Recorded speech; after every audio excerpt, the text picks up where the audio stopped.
Hey familia, Igni here, welcome back to Shadowverse, and today we're going to be playing a really fast deck. So, yesterday, we played Control Blood, and I figured it was only appropriate that we look at the other side and play a deck that's so fast that it ends at 5. Now this is a deck that I found showcased on the ShadowNexus.com, link in the description, and it's by ISeeStars. It's so fast that it doesn't run Alwidas, which is such a key card in lots of sword decks. And I found that really interesting, so I gave it a shot. Now the problem with this deck is, of course, with a lot of aggro decks, aggro sword decks at least at the same time, is that it's so draw dependent in that if you get the bad draws, they're terrible. And if you get the good draws, they're amazing. So it really depends. Playing against a Dragoncraft on this momentous day. Weird that I don't really see them very often, actually, in AA. So I have no idea what they could be running because I don't really have that much of a sample size to draw from. We're not going to play the Floor Fencer because we're going first, right? So we want the 1-drops. We can run like 9 1-drops in this deck with 3 Mentor's Teaching, so that's 12 1-mana cards. So we're not going to keep this. Of course we draw the Albert instead, although it is kind of comforting to have, you know, Sky Knights in my hand, so I'm not going to complain. 2 Sky Knights though, that might be a little heavy for a deck that's this fast.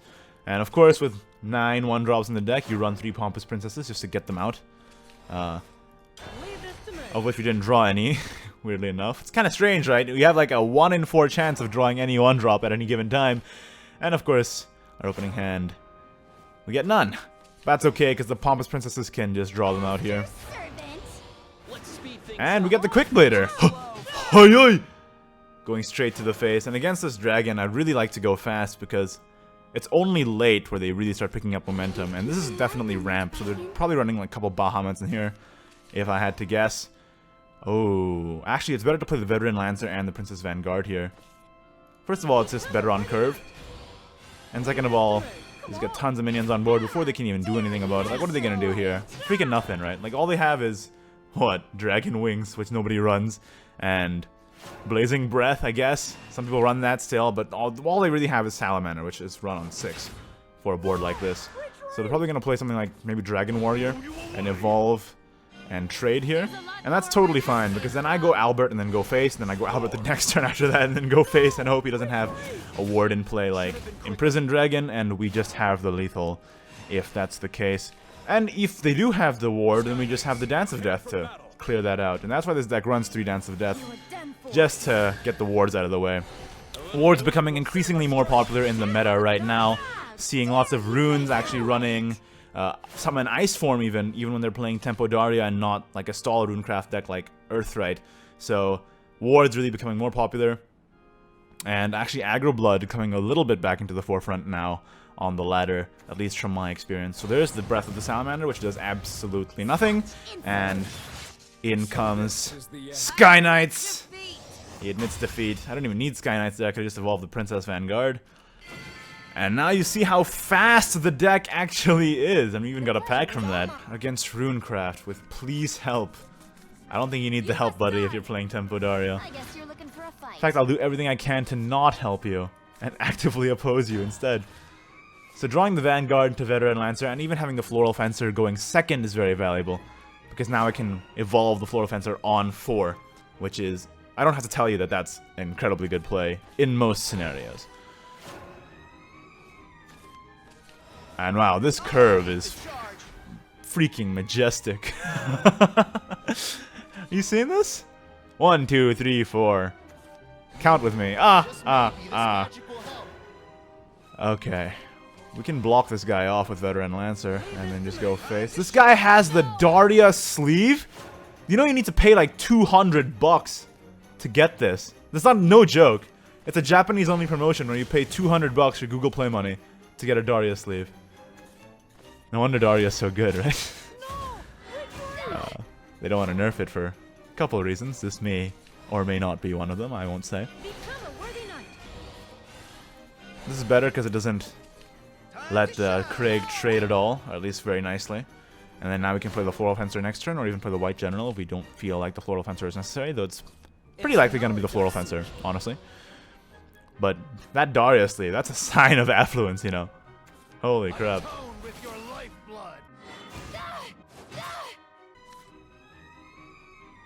So obviously 4 offensive on 4 is valuable. You are done for. So just start trading a little bit. Just a little bit. And then going face. I fully expect Levi here. Always expect Levi. Without exception on the evolved turn. Because after all, he's a mage who's as old as dirt, and he's been around, and he knows exactly when to come into your hand, and he knows exactly when to put the Piercing Rune into your hand also. So here he comes, and he's probably going to play that Piercing Rune on my 4-3 here, and then make some favorable trades. Sorry, Crimson Sorcerer I mean. And then Piercing Rune on my... Or you can just play Daria on 5, that's also fair. This is a good turn for you.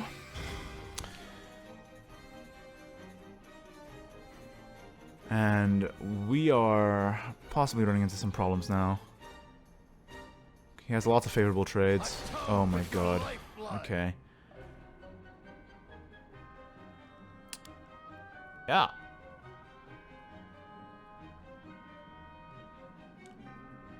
Right. Of course. So now you trade. Trade. Or you can go face, because you have lethal. And I don't, because you cleared my board and dealt a lot of damage. And played a 5-5 on 1 turn. That seems very balanced. Absolutely. Completely balanced. I don't even know what to do anymore.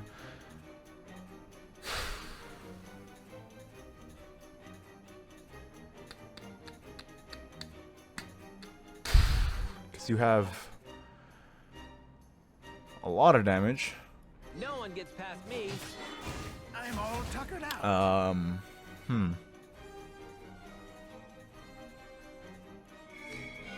I guess I do this. And just futilely pray that you don't have 1 damage, like that's gonna do me any good. Because you were able to draw 5 cards with your 1 mana 5/5. You wouldn't. And he's not killing me.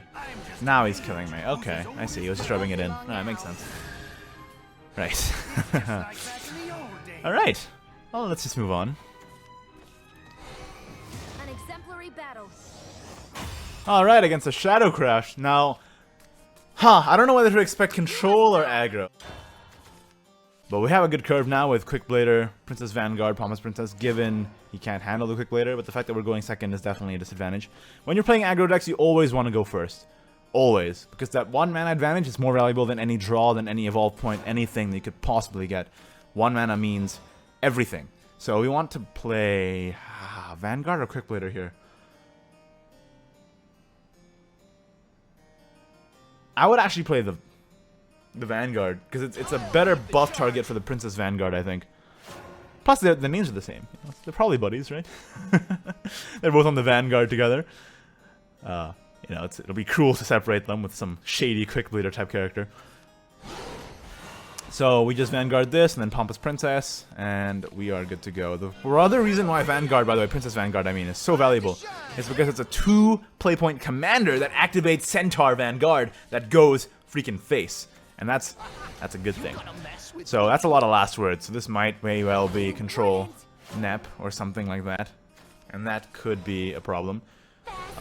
Getting rid of all our commanders here may not be the smartest thing, considering we have 2 Centaur Vanguards in hand and we can actually go 4 for face next turn. Even more, because we have the evolve point as well. So that's what we're probably going to do. But we actually can't because our board is full. Huh. What a dilemma. I guess we'll just hold back on our hand then and go face with all we got. With everything we've got. And it's turn 5 and the enemy is at 5 health. So I would call that a good start, wouldn't you? Probably he can find some way to deal with the Pompous Princess and Princess Vanguard. the reason why I evolved the Princess Vanguard is because I wanted to get it out of range of other things, and turn 4 win! Against Forestcraft. Now this is a matchup that I don't really have that much experience in.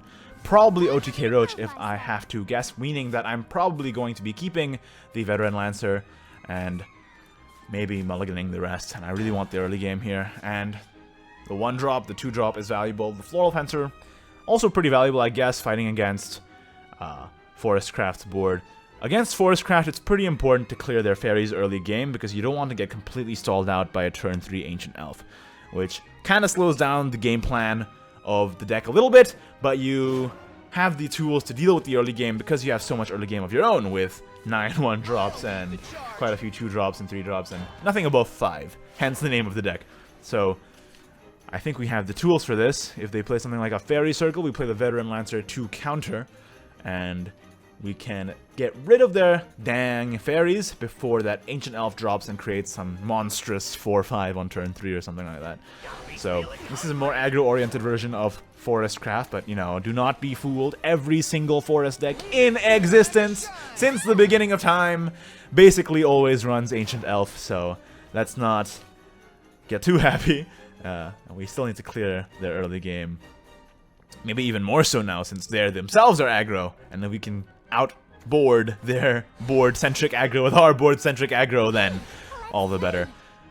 We have to clear this before Ancient Elf comes down. There is no question about it. At least I don't think so. Maybe I'm wrong, but I really don't think I am. Yeah, the Ancient Elf comes down and then we are screwed. We are gonna play everything though. You consider saving the wards for like a Roach turn, right? But in this aggro versus aggro matchup, I feel like dumping your hand onto the board is way more valuable. And now on turn 3, if he plays, we completely lock out his Ancient Elf play, so now he has to play some garbage crap like Water Fairy and pass, and or I guess a Fairy, and that's fine too. Do not hit my 2-1. That's also not great, but I'll take it compared to the alternative. Now, Ancient Elf coming down here is actually pretty devastating. Do I clear it then, this board? No, I don't want to, right? So if he plays Ancient Elf here, he also has the Evolve is the problem. So he plays Ancient Elf, and then he gets to play Elfsheld May again. And then he has the Evolve. So I clear the Elfsheld May. And then Ancient Elf now becomes what? A 2-3... So this becomes a 4-5. Becomes a 6-7 potentially. How do I clear that, right? He evolves, he hits into my 4-2. How do I clear a 6-7 Ancient Elf? I think the answer is that I don't. So I have to kill something. And this might seem crazy, but I think this is better. So if he... because he can trade here, and then I have to trade into with my 3-1, I guess. Or I can play Floral Fencer and evolve it as well. And that's actually not bad, actually. Maybe I just go face with the 2 and the 4. I'll just give this a try. I'll probably play Ancient Elf here. Almost undoubtedly. Which is why I killed the May, first of all. But the problem is now he can trade both things into... Or he can evolve the Water Fairy and kill my 4-2. Which would be problematic as well. Because then he could play... And then he can trade... But then if he trades his board, his Ancient Elf is worse, right? So... Well, we'll just give this a try. Look, I can't calculate elf math, alright?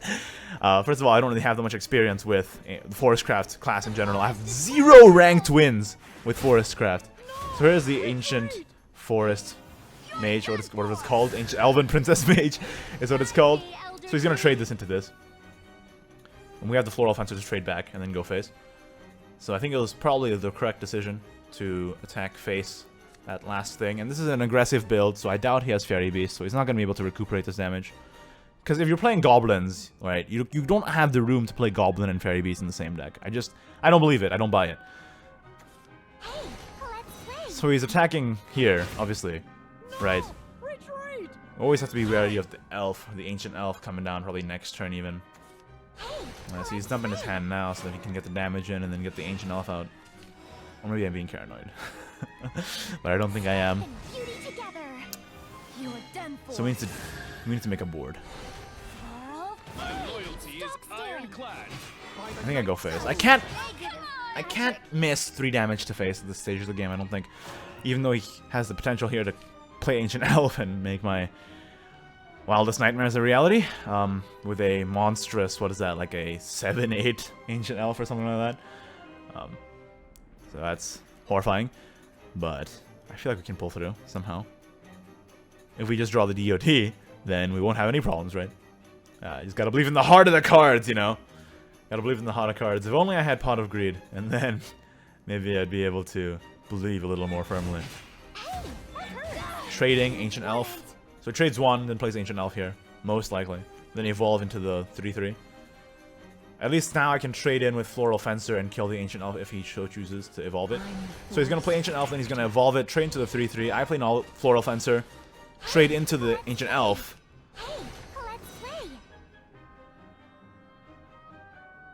Then I have a superior board and I go face with 3. Or he plays Fairy, evolves the Fairy, kills my 2/2 or my 3/3.